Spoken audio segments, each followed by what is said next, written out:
अस्सलाम वालेकुम, welcome to your channel time to time. सिर्फ खंजर ही नहीं, आंखों में पानी चाहिए, ए खुदा दुश्मन भी मुझको खानदानी चाहिए। खॉवर मानिका और ऊन चौधरी में मुकाबला चल रहा है, दोनों में कौन ज्यादा गिरा हुआ है। ऊन चौधरी और रिहाम खान की जिंदगी का वाहिद अचीवमेंट इमरान खान की स्टोरीज है। इसी तर्ज पर मानिका ने भी खान की बेइज्जती का बेड़ा उठाया हुआ है। कुछ अंदाजा नहीं हो पा रहा इमरान खान को गिराने में ये लोग खुद कितना गिर चुके हैं। कम ज़र्फ और घटिया मुखालिफ इमरान खान साहब के खिलाफ जब कोई करप्शन साबित न कर सका तो ये गिरा हुआ बदनस्ल मुखालिफ निकाह और इद्दत को हथियार बनाकर मैदान में आ गया। अब हाल ये है कि दफ्तर सील करने वाले, बयान देने वाले या बयान दिलाने वाले सब खुद को इतना बद किरदार और बदबूदार समझते हैं कि मुंह छुपा कर आते जाते हैं। इतना हौसला ही नहीं कि मुंह दिखा सके। इमरान खान और बुशरा बीबी के खिलाफ गवाही देने के लिए आया खॉवर मानिका का मुलाजिम काले शीशों वाली काली करोला में बैठकर चला गया। खबर ये भी है कि जिस काली करोला में खॉवर मानिका का मुलाजिम घटिया बनकर लाया गया, उसका नंबर भी मुलाजिम की तरह जाली निकला।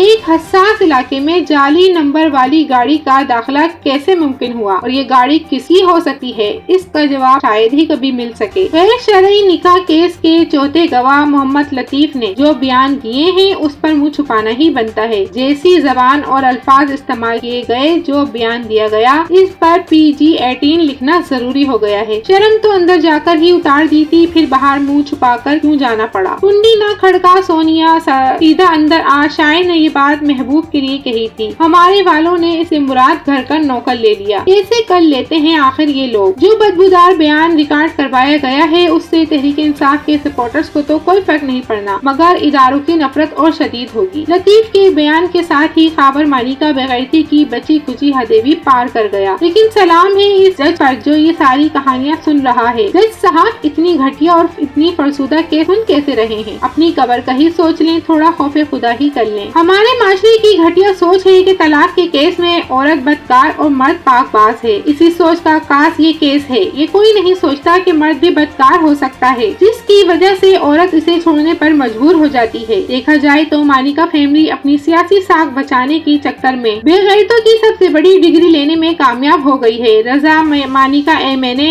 नून लीग, अता मानिका MPA नून लीग। बाबा फरीद की नगरी को बदनाम करने वाले इस खानदान ने सियासत को तरजीह दी, इज्जत को नहीं। ये वही खॉवर मानिका है जिसने बुशरा बीबी को तलाक देने के बाद अल्लाह रसूल की कसम खाकर बुशरा बीबी के पाक दामन होने की कसम उठाई थी, और अब इस सदी का सबसे बेगैरत शख्स अपनी ही औलाद की माँ पर इल्जाम तराशी करवा रहा है। ऐसे दूल्हे को जिंदगी से तो मौत बहुत बेहतर होती है। लतीफ के बयान के मुताबिक मानिका खॉवर मानिका भेजा करते थे देखने के लिए कि क्या कर रहे हैं कमरे में, और लतीफ आकर कहानी बयान किया करता था और गैरतमंद मानिका टांग पर टांग रखकर बैठा सुनता था। वाह भाई क्या गैरत है। झूठे बयान की भी हद होती है। मतलब खॉवर मानिका मोहम्मद लतीफ को भेजते थे कि जाकर देखो इमरान खान और बुशरा बीबी क्या कर रहे हैं। इस बयान का मतलब है खॉवर मानिका से बड़ा कोई बेगैरत नहीं था। दूसरा, खॉवर मानिका साहब अपने बच्चों की माँ की किरदार कशी कर रहे हैं। इस तरह का सियासी इंतकाम तो कभी नहीं देखा था। पहले शायद सियासी इंतकाम लेने वाले गैरतमंद होते थे। अब खान साहब का सामना किसी बेगैरत से पड़ा है। सही कहते हैं शाला दुश्मन कमजोर न होवे। ये सब गन के सिवा कुछ नहीं है। मानिका और उसका मुलाजिम क्या कह रहे हैं ये छोड़ें और ये हिसाब लगाएं, जो ये सब कहलवा रहे हैं वो कितने अजीमुल मर्तबत होंगे और उनके शर से किसी की माँ बहन बेटी किस तरह महफूज रह सकेगी। पाकिस्तानी कौम को हर सुबह गिलादत के एक नए लेवल से रोशनास करवाने पर शुक्रिया, क्योंकि मुलाजिम लतीफ ऐसी बातें अपनी मर्जी से और सोच समझ कर तो नहीं कह रख सकता। वो एक गरीब और कमजोर शख्स है। इस बेचारे को तो 2 जूते भी काफी हैं। इसके बाद जो इसके मुंह में ठूसेंगे वो कह देगा। इमरान खान सियासत नहीं कर रहे, वो वाकई यकीन रखते हैं इस मुल्क को हकीकी आजादी की जरूरत है और वो इसके लिए जान देना भी बाइस साथ समझते हैं, जबकि उनके मुखालफिन महज मादी चीजों और अय्याशियों के लिए लड़ रहे हैं और यही चीज इमरान खान को फतहयाब कर रही है। तो जितना बदनाम करने की कोशिश करोगे अल्लाह और उतनी ही इज्जत देगा। हारून रशीद साहब कहते हैं इमरान खान ऐसा शख्स है जिसने मियां वाली जेल में 3 दिन पानी नहीं पिया था। बहुत मजबूत है, डट गया है। इमरान खान ठीक कहता था मुझे निकालेंगे तो मैं और भी खतरनाक हो जाऊंगा।